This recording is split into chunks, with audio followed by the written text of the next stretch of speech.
নমস্কার বন্ধুরা, welcome to SB sport zone. তো এই ভিডিওতে আমরা কথা বলবো ইন্ডিয়ান ফুটবল বেশ কয়েকটা ট্রান্সফার আপডেট নিয়ে। তো বেশ কয়েকটা গুরুত্বপূর্ণ আপডেট বেরিয়ে আসে, তো সেই আপডেটগুলি আজকে তোমাদেরকে এই ভিডিওতে জানাবো। তো আজকে যেসব ক্লাবগুলোকে নিয়ে আপডেট বেরিয়ে আসে সেই ক্লাবগুলি হলো, আজকে মোহামেডান স্পোর্টিং ক্লাবকে নিয়ে একটা বড় আপডেট বেরিয়ে আসে, এবং নর্থ ইস্ট ইউনাইটেড এফসিকে নিয়ে একটা বড় আপডেট বেরিয়ে আসে, এবং ইস্টবেঙ্গল ও মাল্লাপুরম এফসিকে নিয়ে একটা করে আপডেট বেরিয়ে আসে, পাঞ্জাব এফসিকে নিয়েও একটা ডিল ডাউন আপডেট বেরিয়ে আসে, এবং মোহনবাগানকে নিয়ে একটা আপডেট আছে।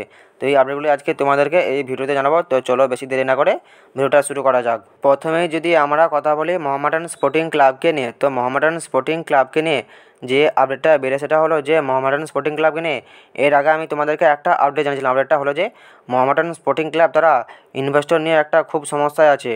তো যেটা শোনা ছিল যে মোহামেডান স্পোর্টিং ক্লাব দ্বারা একটা ইনভেস্টরের সঙ্গে কথাবার্তা চলাছিল, তো সেই ইনভেস্টরের সঙ্গে তাদের ডিলটা ডান হওয়ার কথা ছিল, কিন্তু শেষমেশ ডিলটা ডান হয় না। তো এরকম একটা আপডেট আমি তোমাদেরকে জানিয়েছিলাম যে মোহামেডান স্পোর্টিং ক্লাব তারা ইনভেস্টর নিয়ে খুব সমস্যার মধ্যে আছে।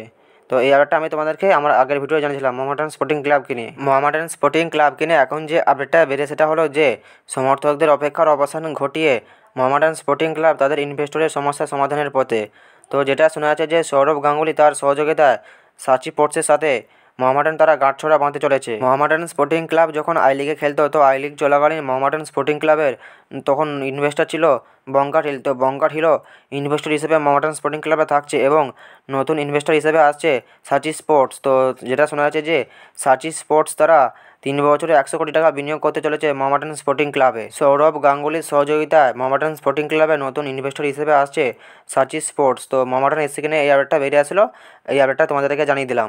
এরপর আমরা কথা বলবো নর্থ ইস্ট ইউনাইটেড এফসিকে নিয়ে। তো নর্থ ইস্ট ইউনাইটেড এফসিকে নিয়ে একটা ডিল ডান আপডেট বেরিয়ে আসছে। আপডেটটা হলো যে নর্থ ইস্ট ইউনাইটেড এফসি তারা একজন 31 বছর বয়সী মরক্কন স্ট্রাইকারকে তার দলে সাইন করিয়ে নিয়েছে। প্লেয়ারটির নাম হলো আলাউদ্দিন আজরাইক। তো এই প্লেয়ারটিকে নর্থ ইস্ট ইউনাইটেড এফসি তার দলে সাইন করে নিয়েছে, ডিলটা ডান হয়ে গেছে। তো এটা নর্থ ইস্ট ইউনাইটেড এফসির তরফ থেকে এটা অফিসিয়াল অ্যানাউন্সমেন্ট করে দেওয়া হয়েছে। আমি তোমাদেরকে নর্থ ইস্টকে নিয়ে কালকে একটা আপডেট জানিয়েছিলাম। এটা হলো যে নর্থ ইস্ট তারা তাদের বিদেশি সেন্টার ফরওয়ার্ড টমি জুরিককে তারা থ্যাংক ইউ জানিয়ে দিয়েছে। তো সেই টমি জুরিকের পরিবর্তেই নর্থ ইস্ট ইউনাইটেড এফসি তারা এই আলাউদ্দিন আজরাইককে তার দলে সাইন করে নিয়েছে, ডিলটা ডান হয়ে গেছে।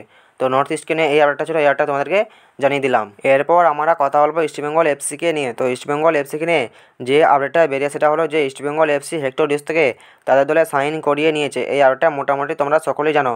তো ইস্টবেঙ্গল এফসির তরফ থেকে এই হেক্টর ডিএসের অ্যানাউন্সমেন্টটা চলে এসেছে। তো 1 বছরের চুক্তিতে হেক্টর ডিএস থেকে ইস্টবেঙ্গল এফসি তাদের দলে সাইন করিয়ে নিয়েছে। ইস্টবেঙ্গলকে নিয়ে এই আপডেটটা ছিল, এই আপডেটটা তোমাদেরকে জানিয়ে দিলাম। এরপর আমরা কথা বলবো কেরলের সুপার লিগের ক্লাব মাল্লাপুরম এফসিকে নিয়ে। তো মাল্লাপুরম এফসিকে নিয়ে যে আপডেটটা বেরিয়ে সেটা হলো যে প্রাক্তন মোহনবাগানি, তো মোহনবাগানের হয়ে আই লিগে দুর্দান্ত পারফরমেন্স করা জোসেফ বেতিয়াকে সাইন করে নিল কেরলের সুপার লিগের ক্লাব মাল্লাপুরম এফসি। তো মাল্লাপুরম এফসিতে আসতে চলেছে জোসেফ বেতিয়া। তো মাল্লাপুরম এফসিকে নিয়ে এই আপডেটটা ছিল, এই আপডেটটা তোমাদেরকে জানিয়ে দিলাম।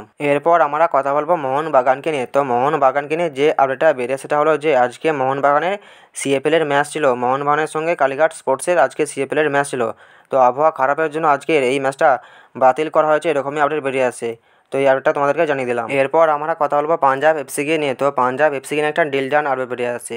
আপডেটটা হলো যে পাঞ্জাব এফসি একজন ক্রোয়েশিয়ান বিদেশি সেন্টার ব্যাককে তার দলে সাইন করিয়ে নিয়েছে। প্লেয়ারটির নাম হলো ইভান নভসেলেক। তো এই প্লেয়ারটিকে পাঞ্জাব এফসি তার দলে সাইন করে নিয়েছে। তো পাঞ্জাব এফসির তরফ থেকে এখনও অফিসিয়াল অ্যানাউন্সমেন্ট আসেনি, তো পাঞ্জাব এফসি এই প্লেয়ারটিকে তার দলে সাইন করিয়ে নিয়েছে। এই ইভান নভসেলেক হলো একজন 29 বছর বয়সী ক্রোয়েশিয়ান সেন্টার ব্যাক। তিনি সেন্টার ব্যাক ছাড়াও তিনি রাইট ব্যাকেও তিনি খেলতে পারেন। তো এই প্লেয়ারটির মার্কেট ভ্যালু হলো প্রায় 1.5 কোটি টাকার মতন মার্কেট ভ্যালু।